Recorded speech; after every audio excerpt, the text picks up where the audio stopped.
la voix des 7 souffles des âmes. Un cycle de méditation guidé par Thomas Marsili.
Bienvenue dans la 6e méditation, le souffle de la manifestation.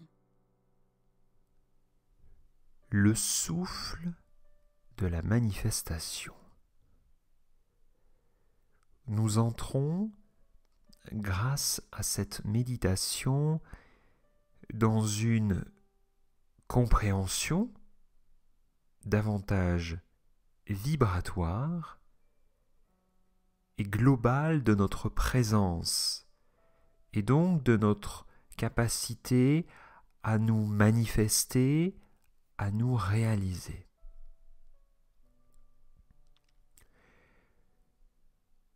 Nous entrons dans cette méditation dans l'expérience d'une vision manifestée de nous-mêmes.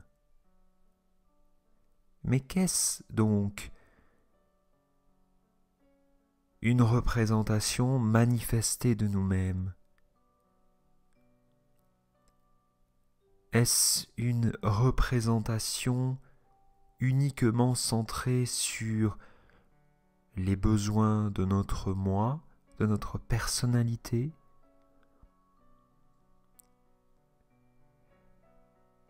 Ou est-ce davantage? Souvenons-nous du chemin que nous explorons ensemble. L'incarnation, la création, le pouvoir, la relation, la parole, jusqu'à la manifestation. Il y a, je crois, à se souvenir de cette évolution, de cette construction-là qui permet la manifestation. En résumé, nous manifestons ce que nous sommes et nous avançons au quotidien, au cœur de ce vortex énergétique-là, à la fois en dedans et autour de nous. Le souffle de la manifestation, c'est l'expérience d'une équation.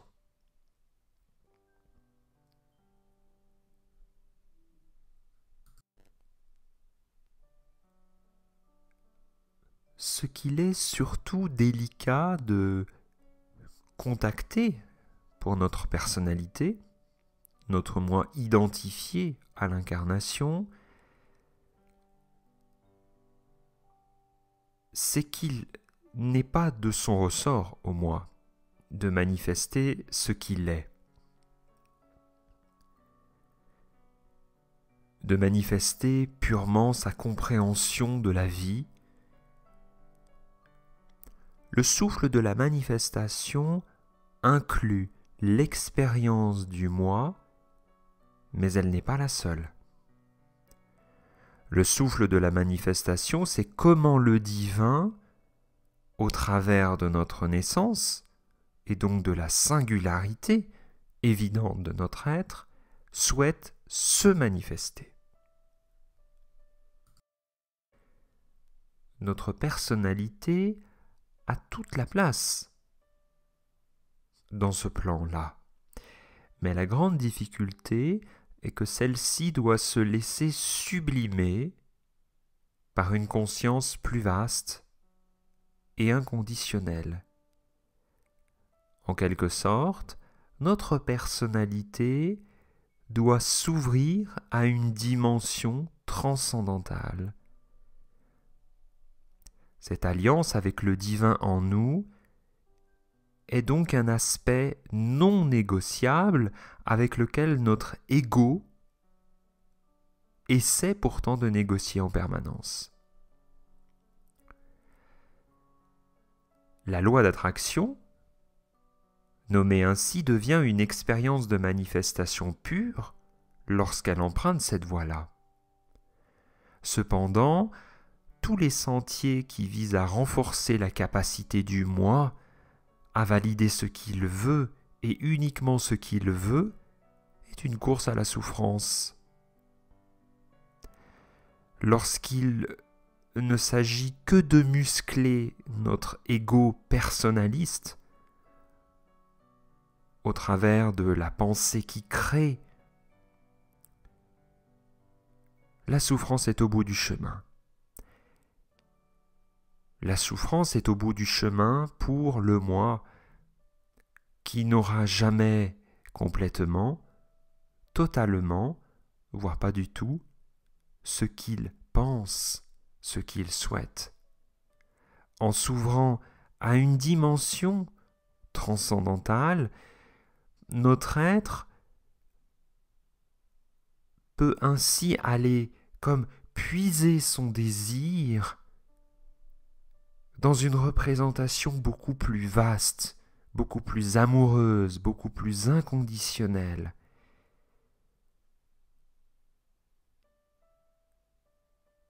Le souffle de la manifestation.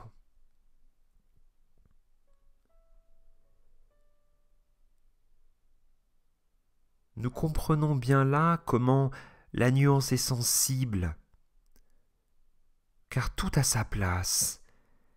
Et il ne s'agit en aucun cas que notre personnalité soit écrasée non plus par les autres espaces vivants en nous-mêmes. Imaginez un mandala. Imaginez ce que vous pouvez nommer au centre comme étant l'amour, le divin, le soi, l'univers ou la vie. À l'intérieur du mandala, notre personnalité est en permanence réorganisée dans sa danse avec les grandes forces de l'inconscient collectif. Le souffle de la manifestation est donc un juste équilibre à cultiver entre désir et abandon.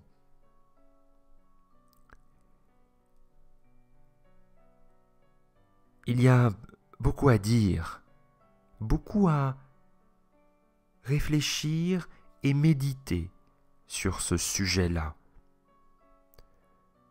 du souffle de la manifestation et de ce que nous pouvons comprendre et expérimenter de la loi d'attraction.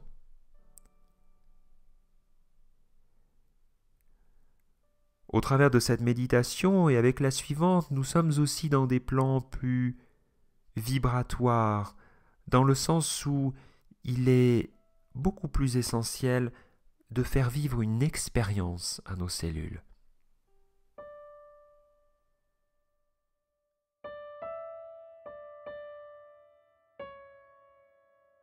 La voix des 7 souffles des âmes.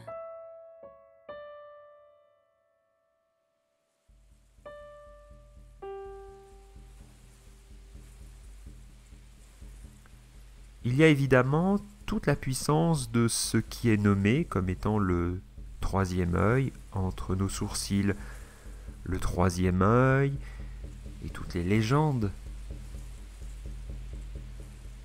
qui l'accrochent à lui.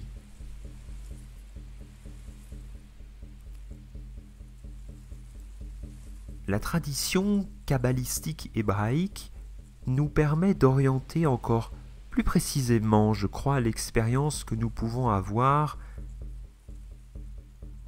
du souffle de la manifestation et de ce qui se résumerait souvent au troisième œil. Alors je vous propose déjà,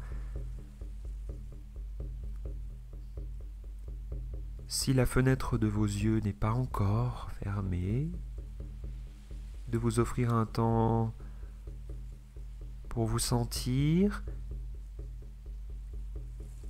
et laisser vraiment la gravité du corps descendre jusque dans les pieds pour assurer votre présence là, votre présence aux sensations.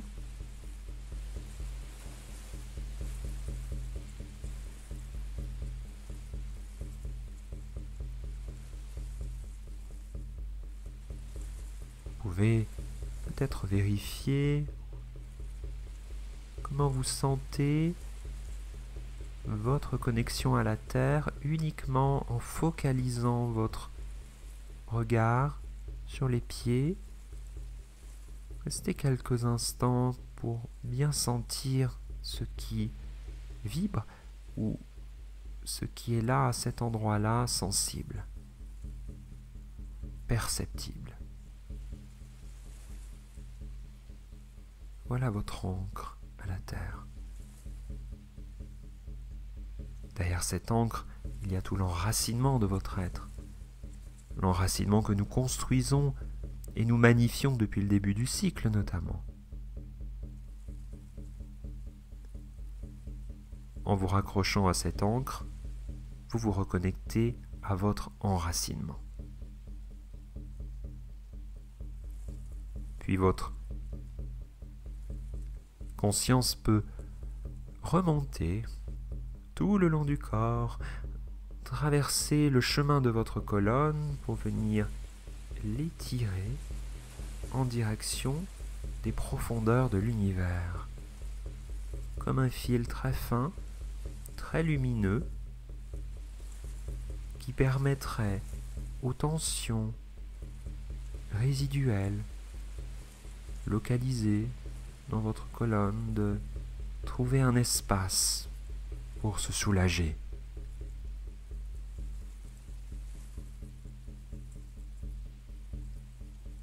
Afin que les petits coussins entre les vertèbres puissent reprendre une respiration. Et vous voilà entre ciel et terre, entre terre et ciel, pleinement en vous.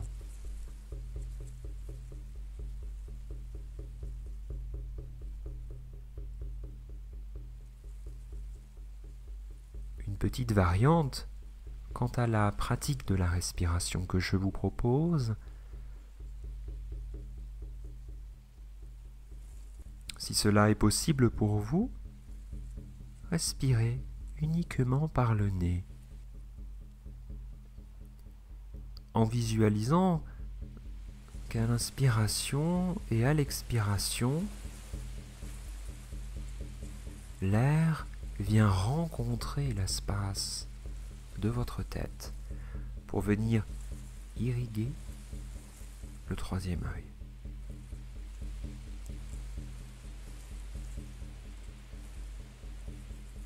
Vous pouvez complètement vous laisser respirer. Et j'invite votre attention à se mettre dans votre tête et sur les côtés de votre tête.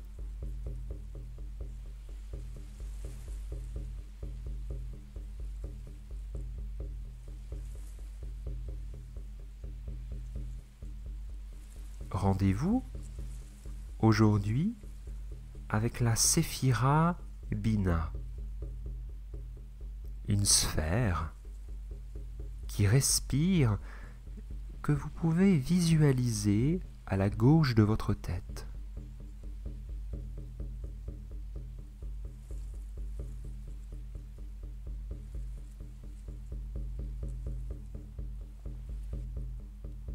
Bina, c'est l'intelligence c'est le monde de la causalité, des conséquences de nos actions.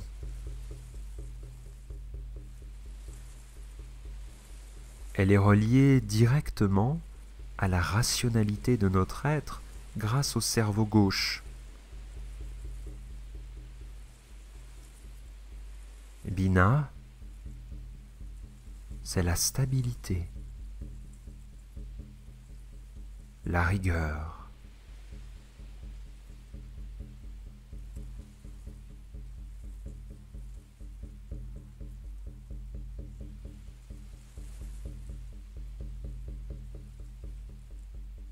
Tout en étant connecté à la Séphira Bina, votre respiration peut toujours être dans l'irrigation du nez, de l'intérieur de votre tête.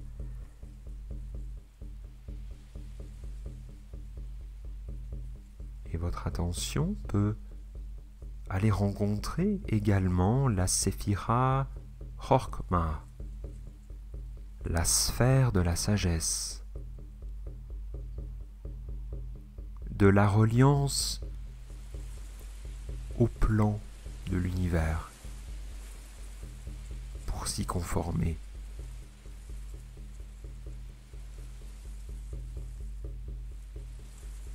C'est la sphère dans laquelle l'alliance est. Elle est reliée au champ des possibles de notre cerveau droit,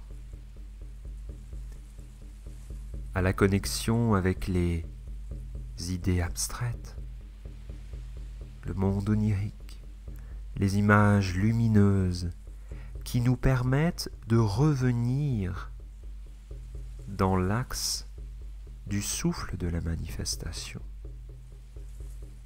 Chokma, c'est l'ouverture à plus grand que soi. L'ouverture donc à l'altérité. Il y a un autre. Un autre.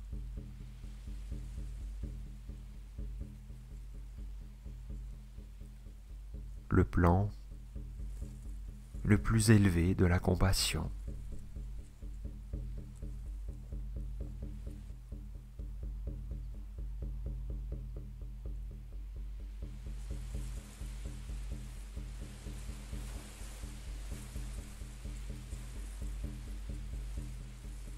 Dans quelques secondes,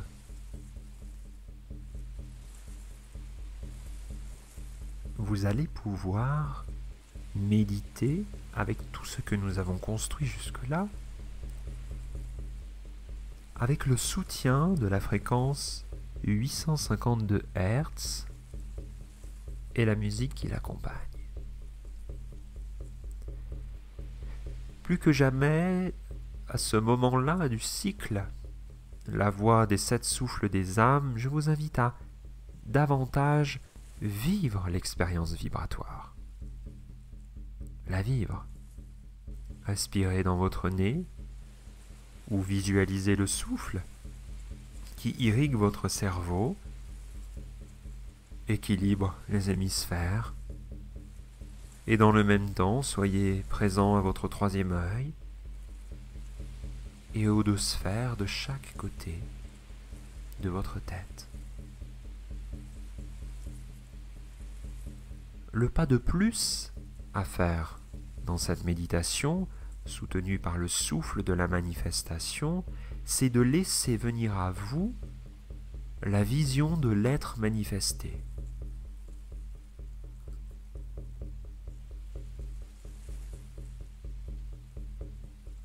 Ou comment pourriez-vous se laisser manifester une vision sublimée de vous-même, une vision où l'alliance est, une vision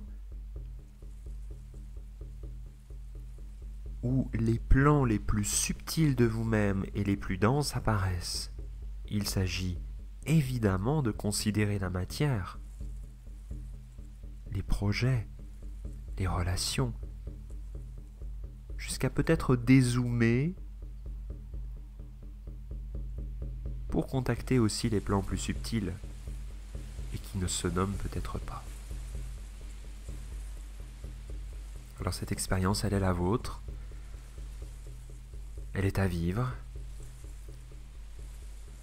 Je vous laisse dans l'expérience de ce voyage. À tout à l'heure.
contact avec vos points d'appui, jusqu'à laisser une respiration tout à fait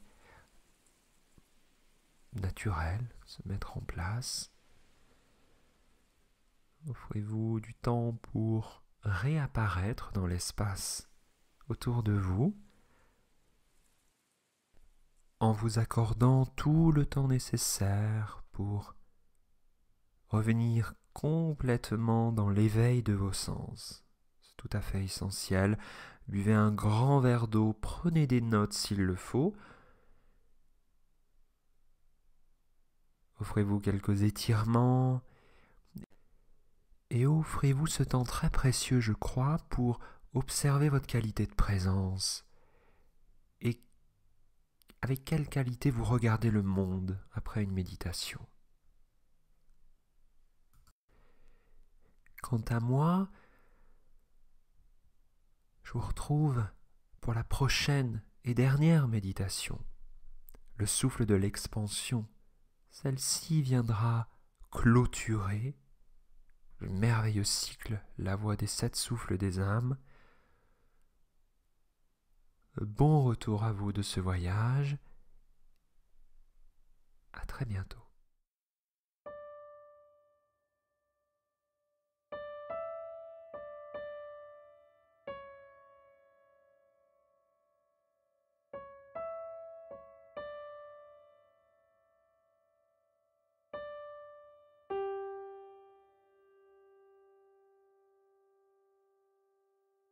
Bienvenue dans votre corps.